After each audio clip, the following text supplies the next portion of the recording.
तो दोस्तों एक बार फिर से आपका स्वागत है एक नए टॉपिक के साथ। और दोस्तों आज का जो हमारा टॉपिक है इसमें हम आपको बताएंगे कि हम जिप्सम प्लास्टर कैसे करते हैं। एक्चुअली मेरे कमेंट सेक्शन में मुझसे काफ़ी लोगों ने ये पूछा कि सर हम जिप्सम प्लास्टर कैसे करते हैं, क्योंकि सीमेंट प्लास्टर के बारे में सबको पता होता है, बट ये जिप्सम प्लास्टर ऐसी चीज़ है जो आजकल ही ट्रेंड में आया है, पहले नहीं हुआ करता था। तो अब हम आपको इस वीडियो के थ्रू बताएंगे कि हम जिप्सम प्लास्टर करते कैसे हैं और कहाँ करते हैं। ठीक है, तो जैसे कि आप सामने देख पा रहे हैं ये मेरा एक फ्लैट है, मेरी एक बिल्डिंग है जिसके अंदर हम हैं। यहाँ से हमारा स्टेयरकेस की एंट्री वगैरह है एंड हमें इस फ्लैट का जिप्सम प्लास्टर करना है। ठीक है, तो देखिए अब हमें इस फ्लैट में जिप्सम प्लास्टर करना है, तो हम चलते हैं इस फ्लैट के अंदर जहाँ पर हमने काम शुरू किया हुआ है। तो जैसे कि आप देख पा रहे हैं ये मेरा एक रॉ फ्लैट है, यहाँ ब्रिक वर्क हो रखा है और शेयर वॉल्स एंड कॉलम भी हैं मेरे, और यहाँ मुझे जिप्सम प्लास्टर करना है जैसा कि आप सामने देख पा रहे हैं। तो दोस्तों सबसे ज़्यादा इंपॉर्टेंट है इसमें सबसे पहली चीज़ कि जिप्सम हमारा जो जिप्सम आता है, जिप्सम के बैग्स आते हैं, तो 40 kg और 25 kg के बैग आते हैं जिप्सम के, जो आप सामने ये जो देख पा रहे हैं ये मेरा जिप्सम का बैग है और इसका ये जिप्रो मैक्स के नाम से आता है, जेके सीमेंट जिप्सो मैक्स। तो इससे ये हमारा जिप्सम प्लास्टर है जिससे हमें अपना फ्लैट के अंदर जिप्सम प्लास्टर करना है। ठीक है, अच्छा इसमें जो याद रखने की चीज़ें हैं दोस्तों वो ये हैं कि जहाँ पर मेरा ब्रिक वर्क और आरसीसी का जॉइंट आता है, तो जैसे कि आप सामने देख पा रहे हैं वहाँ पर हम ये फाइबर मैश लगाते हैं। अगर ये मैं सीमेंट प्लास्टर की बात करूँ तो यहाँ पर ये मुर्गा जाली होती है, बट हम इसमें फाइबर मैश लगाते हैं। तो दूसरी जो इम्पोर्टेंट चीज़ होती है वो है हमारी जिपर बॉन्ड। अब आप पूछेंगे जिपर बॉन्ड क्या होता है, तो दोस्तों जहाँ पे जैसे आप ये इसमें देख पा रहे हैं कि जहाँ पर हमने आरसीसी का हमारा पूरा काम हो रखा है, जैसे ऊपर जो ग्रीन देख रहे हैं आप, तो ये मेरी आरसीसी है। जैसे ये यहाँ बीम्स हैं एंड अगर आप सामने देखें तो ये मेरे कॉलम्स हैं और शेयर वॉल है ये मेरी, और ये मेरी विंडो की ओपनिंग है, तो यहाँ भी मेरी प्रॉपर सारे बीम्स हैं और कॉलम है। तो ये जो आप ग्रीन देख रहे हैं ये मेरा जिपरेक बॉन्ड होता है, इसको जिपरॉक बॉन्ड बोलते हैं। और ये बेसिकली हम इसलिए लगाते हैं कि जो जिप्सम प्लास्टर होता है, जिप्सम प्लास्टर को हम डायरेक्टली शेयर वॉल्स या कॉलम पर नहीं करते हैं। मतलब जहाँ मेरी आरसीसी होती है वहाँ मैं जिप्सम को डायरेक्टली अप्लाई नहीं करता, पहले मैं एक जिपरिक बॉन्ड का कोट लगाता हूँ, पेंट करता हूँ, जैसे सामने मैंने ग्रीन कलर का किया हुआ है, इसको जिपरॉक बॉन्ड बोलते हैं।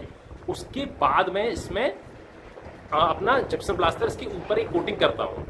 ठीक है, तो आप जहाँ भी देख रहे हैं देखिए ये मेरा सबसे इंपॉर्टेंट चीज़ जो मैंने अभी बताई आपको, ये मेरा जिपरेक बॉन्ड है, ये मेरा शेयर वॉल है और यहाँ मेरा ब्रिक वर्क है। तो देखिए इन दोनों का जो जॉइंट यहाँ निकल कर आ रहा है इसमें मैंने फाइबर मैश लगा रखा है। अगर आप पास से देखें तो ये मैश की तरह होता है और ये फाइबर मैश होता है। ठीक है, ये बहुत इंपॉर्टेंट है, ये आप बहुत ही इंपॉर्टेंट है और आप इसको याद रखें कि जिपरेक बॉन्ड और फाइबर मैश का रोल क्या होता है।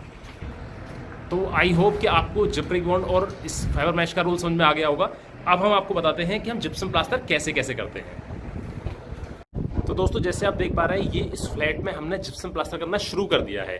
ठीक है, तो हमने जिपरेक बॉन्ड लगाया है, उसके बाद जहां मेरा आरसीसी और ब्रिक वर्क का जॉइंट है वहां मेरा फाइबर मैश लगाया है, और उसके बाद मेरा प्रॉपर बूंदा लगाया है। ये अगर आप देख पा रहे हैं तो इसकी थिकनेस मेंटेन करने के लिए हम बूंदा भी लगाते हैं, जो कि सीमेंट प्लास्टर में भी लगाते हैं।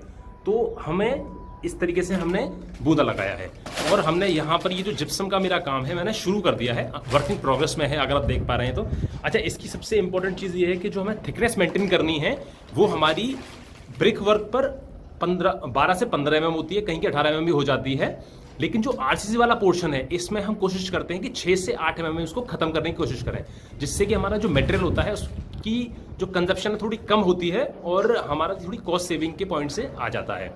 अच्छा दोस्तों अब सबसे इंपॉर्टेंट चीज़ ये आती है कि हम जिप्सम प्लास्टर करते क्यों हैं। तो जिप्सम प्लास्टर करने का मेरा रोल ये रहता है कि इससे मेरी फिनिश बहुत अच्छी आती है।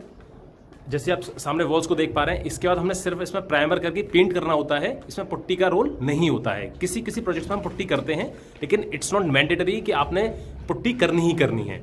ठीक है, दूसरा दोस्तों सबसे इंपॉर्टेंट चीज़ ये है कि इसमें जिप्सम प्लास्टर हम जब करते हैं तो हमें इसकी क्यूरिंग करने की ज़रूरत नहीं पड़ती है। तो ये एक हमारा सबसे इंपॉर्टेंट रोल हो जाता है कि क्यूरिंग नहीं करने से हमारी काफ़ी कॉस्ट सेविंग हो जाती है और स्ट्रेंथ ही अपने आप ही अटेन कर लेता है विदाउट क्यूरिंग। सीमेंट प्लास्टर में क्या होता है कि हमें क्यूरिंग करनी पड़ती है और साइड्स पर इतनी प्रॉपरली क्यूरिंग नहीं हो पाती है, तो हमारा जो सीमेंट प्लास्टर होता है वो कहीं कहीं वीक रह जाता है। ठीक है दोस्तों, सबसे एक और इंपॉर्टेंट चीज़ मैं बताता हूँ आपको जो आपने हमेशा याद रखनी है कि जो मेरे वॉशरूम्स होते हैं, जैसे कि ये मेरा सामने वॉशरूम है, जैसे आप देख पा रहे हैं मेरा रॉ वॉशरूम है ये, तो हमने वॉशरूम में जिप्सम प्लास्टर नहीं करना है।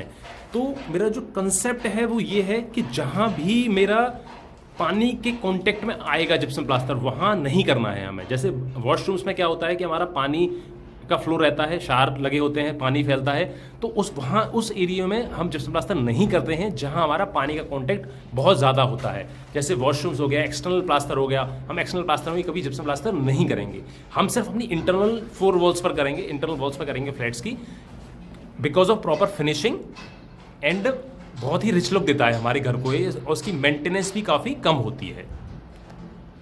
दोस्तों इसके बाद हम आते हैं इसकी कॉस्ट इफेक्टिव है। तो दोस्तों जो हमारा जिप्सम प्लास्टर होता है उसका जो रेट रहता है मार्केट रेट, वो हमारा 25 रुपये से 27-28 रुपये पर square feet with material rate होता है। तो ये बहुत ही इंपॉर्टेंट है कि अगर आपसे इंटरव्यू में पूछें कि जिप्सम प्लास्टर का रेट क्या होता है तो बता सकते हैं कि ये 25 रुपये से 28-29 रुपये के बीच में वेरी करता है पर square feet and with material rate है ये, ठीक है। अब हम आते हैं दोस्तों, आपको दिखाते हैं कि ये जहाँ पर हमारा एक फ्लैट है, यहाँ पर जिप्सम प्लास्टर पूरा कंप्लीट हो चुका है।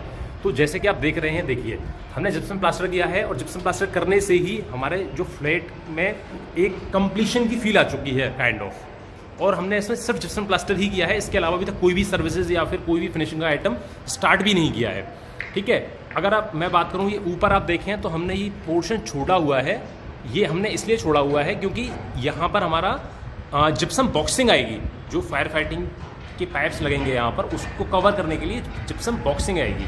तो बॉक्सिंग करेंगे तो हमें वहाँ उस पर्टिकुलर एरिया में जिप्सम प्लास्टर करने की नेसेसिटी नहीं होती है, ठीक है। अब मैं आता हूँ किचन एरिया में। देखिए ये मेरा किचन भी फुल्ली कंप्लीट है, और ये जो पोर्शन आप देख रहे हैं, ये जो पोर्शन इसमें बैलेंस है, ये वो पोर्शन है जहाँ पर टाइल्स आएंगी। तो दोस्तों ये यहाँ पर टाइल्स आएंगी तो हमने जिप्सम प्लास्टर को नहीं किया है, क्योंकि जब टाइल आएगी तो इसके पीछे जिप्सम प्लास्टर करने के हमारी कोई नेसेसिटी नहीं होती है। इसीलिए देखिए हमने जो टाइल का पोर्शन है, ये मेरी किचन है, तो ये टाइल का पोर्शन हमने यहाँ पर छोड़ दिया है, ठीक है। अब हम आगे चलते हैं अपने फ्लैट के अंदर, जहाँ हमने पूरा जिप्सम प्लास्टर हमारा कंप्लीट है। तो देखिए ये जिप्सम प्लास्टर करने से ही एक कंप्लीशन की फील आती है प्रोजेक्ट के अंदर, और ये कॉस्ट एफिशिएंट भी होता है। इसका मेंटेनेंस भी कुछ नहीं है, जैसे क्यूरिंग नहीं करनी है आपने, और भी बहुत सारी चीज़ें ऐसी होती हैं जो इसमें कॉस्ट सेविंग फैक्टर होती हैं। इनिशियली आपको ये थोड़ा महंगा पड़ सकता है, लेकिन जब आप पूरे प्रोजेक्ट में जैसे क्यूरिंग की कॉस्ट लगाएंगे तो ये आपको कहीं ना कहीं थोड़ा कॉस्ट इफेक्टिव ही पड़ेगा। और सबसे बेस्ट पार्ट ये है इसकी फिनिशिंग, जो आप देख रहे हैं कि सिर्फ जिप्सम प्लास्टर करने से ही जो मेरा फ्लैट है वो मोर और लेस कंप्लीट सा लगता है। अब मुझे सिर्फ इसमें कुछ भी नहीं करना है, इसके बाद मुझे इसमें एक प्राइमर कोट मारना है और पेंट कर देना है। पेंट करते ही ये फ्लैट मेरा निकल कर आ जाएगा। इसके बाद वॉल्स पर मुझे कुछ भी करने की ज़रूरत नहीं है। बाकी जो सर्विसेज के काम है, टाइल की फिनिशिंग है, वो भी हमें करनी पड़ेगी। अच्छा दोस्तों एक चीज़ और, जैसे कि आप नीचे देख रहे हैं, ये जो मेरा पोर्शन है, ये मैंने अपना देखिए ये पोर्शन पूरा हमने छोड़ा हुआ है जिप्सम के लिए। ये हमने क्यों छोड़ा हुआ है, क्योंकि अभी इसमें हमारी टाइल लगेगी। टाइल लगने के बाद स्कर्टिंग लगेगी हमारी 4 इंच की। तो जब हमारी 100 mm की स्कर्टिंग लगेगी और टाइल लगेगी, और टाइल का हमारा जो फ्लोर मार्जिन है 50 mm ऊपर हमारी टाइल लगेगी। उसके बाद हमारी यहाँ स्कर्टिंग लगेगी। तो स्कर्टिंग लगने से जो मेरा ये जो पोर्शन है ये पूरा कवर हो जाएगा, और मेरा तकरीबन इसके फिनिश तक स्कर्टिंग लग के कंप्लीट हो जाएगा। तो इसीलिए हमने इसके बॉटम पे नहीं किया है, ठीक है। तो ये दोस्तों आज के इस टॉपिक में हमने सीखा कि हमारी जिप्सम प्लास्टर का रोल क्या होता है, इंपॉर्टेंस क्या होती है, इसका रेट क्या होता है, विद मटेरियल रेट हमारा क्या होता है, और हमें ये क्यों करना चाहिए अपनी साइड पर। तो दोस्तों मैं उम्मीद करता हूँ कि ये वीडियो आपको काफ़ी अच्छा लगा होगा, और ये वीडियो आपको कैसा लगा ये आप मुझे कमेंट सेक्शन में ज़रूर बताएं। और दोस्तों इस चैनल को सब्सक्राइब करें और अपने जूनियर सीनियर कोलीग से शेयर भी करें, जिससे कि वो भी अपनी नॉलेज को और थोड़ा इम्प्रूव कर सकें। दोस्तों मिलते हैं नेक्स्ट वीडियो में एक नए टॉपिक के साथ। तब तक के लिए thank you and all the best.